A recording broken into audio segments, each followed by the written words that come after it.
I'm Dan. I'm James. We're the RAGAMUFFINs, and we're here with a special video about Takedown Festival. Takedown Festival is back after an 8-year hiatus. It takes place on Saturday, 8th of April at Portsmouth Guildhall. There'll be over 30 bands playing on the bill with Sleep Token, Skin Dread, Loathe, In Me, Palm Reader, Our Hollow Our Home, and so many more. We've had the great opportunity to speak to Sarah and Kai, who are behind the scenes running Takedown Festival, to talk about this comeback and what's in the future. So we're here with Sarah and Kai from Takedown Festival. So thank you very much for taking the time to chat with us. And just kind of start it all off, after such a long time away, after all these 8 years, what kind of prompted the return of Takedown Festival? Sarah's fault, really. Yeah. I returned to freelance promoting back in February of this year, and Sarah said, wouldn't it be a good idea to bring back Takedown? And I thought it was a terrible idea because it's an awful lot of work.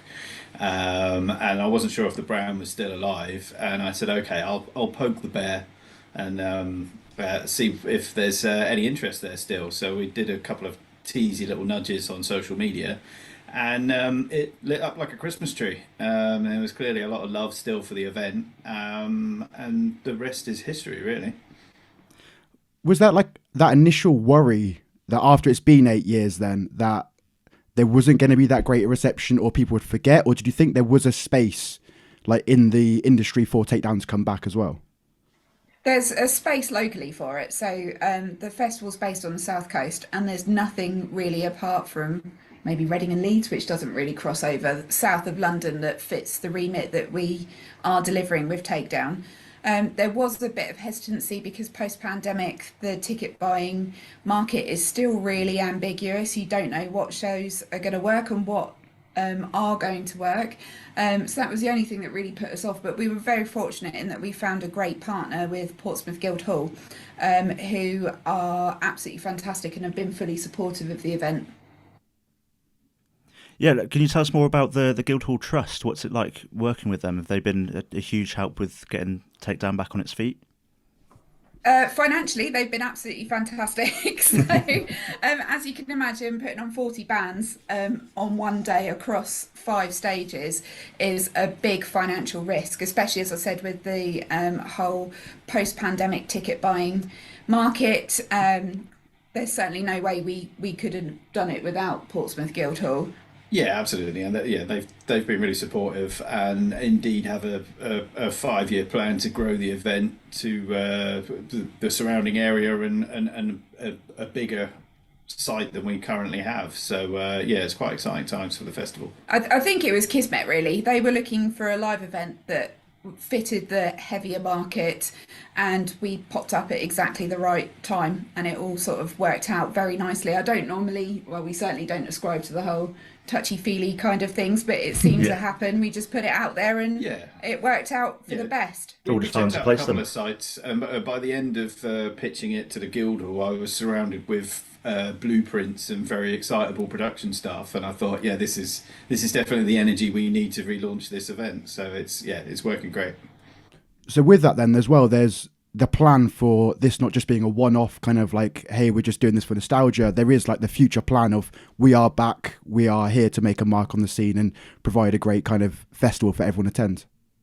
Absolutely. These things happen further and further in advance now as well. We're already talking about 2024. So oh wow, yeah, a couple of years ahead then. Bringing things back to 2023, was there a pressure to come back with a bit of a bang after such a long hiatus? To pull out a big lineup like you have with Sleep Token, Skin Dread, all these great bands? There's always a pressure with a festival lineup. The market has, post and pre-pandemic, seen a saturation. There's all sorts of festivals popping up.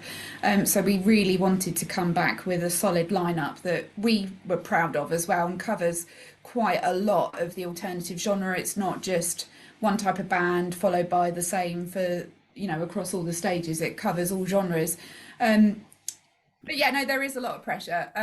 We were very lucky again with our lineup, and the people that we've secured. We've been super lucky.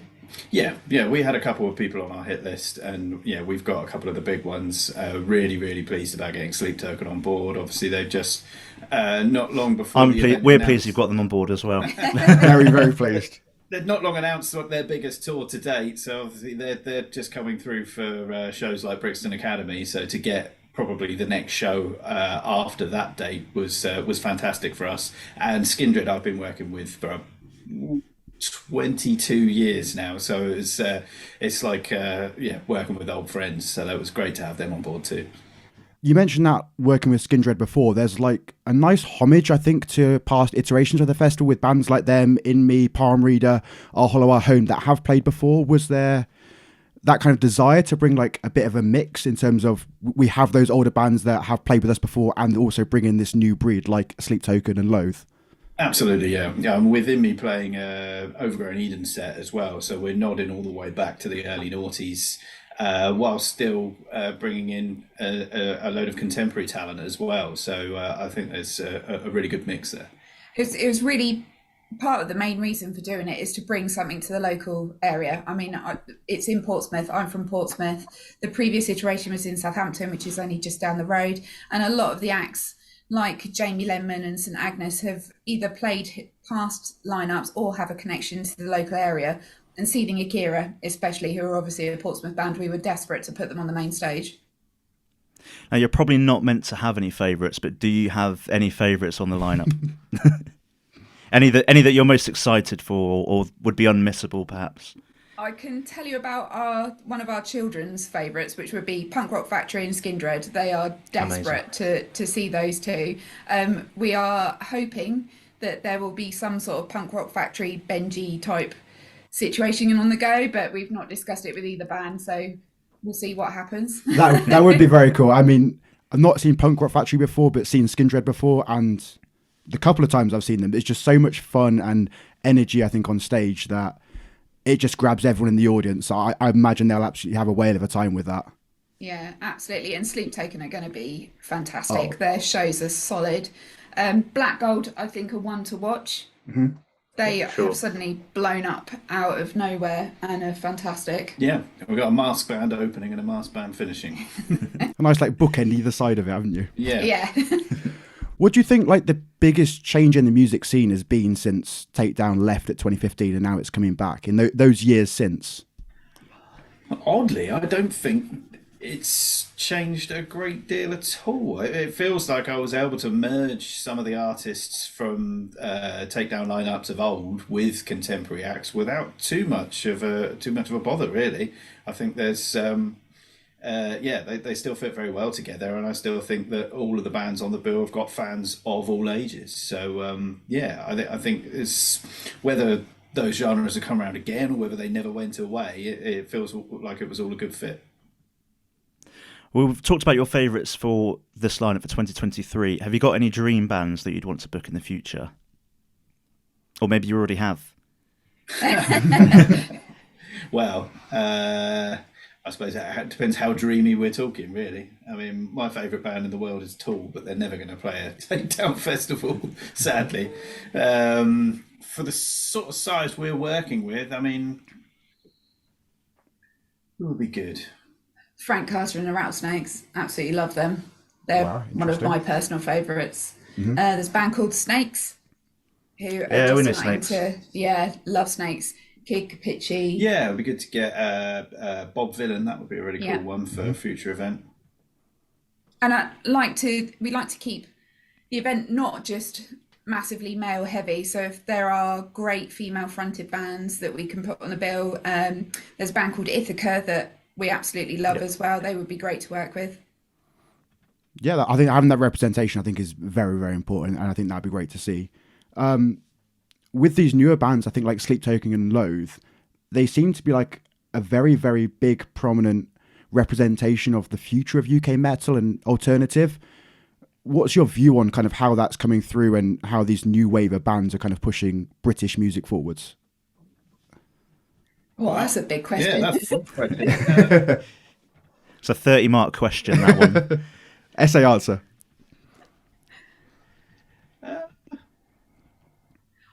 For me personally, I think it's great because it's diversifying the metal genre even more. When I was a kid back in the dark ages, you were either into Metallica or Megadeth or you maybe liked a bit of industrial, but there was no crossover between the two. Whereas these bands, you see them taking elements from all the different genres, putting them together in a big pot and mixing it up. And it becomes way more inclusive to a wider range of audience. We're seeing all ages coming to shows as well. Like us particularly, we want to make the shows available to our kids, so we bring our kids along to pretty much every gig that we either put on or go to. Oh, that's nice. I think those two bands particularly are an interesting example as well, because they're kind of opposite ends of the spectrum in terms of what they're delivering. I mean, Loathe are just uncompromising rage, whereas Sleep Token are bringing back a bit of the kind of pomp and ceremony. And I'm not sure if they'd necessarily agree with me, because it's a kind of different vibe, but it's almost harking back to your kind of, your Alice Coopers of old. They're bringing a stage show, they're bringing mystery, they're bringing kind of intrigue and interest and theatrics to the whole thing as well, which I think is very interesting. I think you guys have done a great job as well of kind of mixing these big bands like Sleep Token with some kind of smaller, not so much local bands, but more up and coming bands. Is that always something that you aim to do with Takedown lineups? Yeah, absolutely. Yeah, definitely. I mean, you've only got to look at the Takedown lineups of old, really. I mean, they're a kind of a who's who of where alternative and metal in this country is now. Sadly, some of the bands are no longer with us, but a great deal of the kind of mid-card bands are your Don Brocos and that size artists. Yumi at Six, they're huge bands that played on quite low. Lower down in the bill on previous events, and we're expecting there'll probably be more of the same this time. I think if you were to try and hype up Takedown as much as you can and why people should get a ticket, why people should be there, what would you say? I'll let you handle that one. You've both just looked towards each other then, like neither of you want to answer that one. I think it's,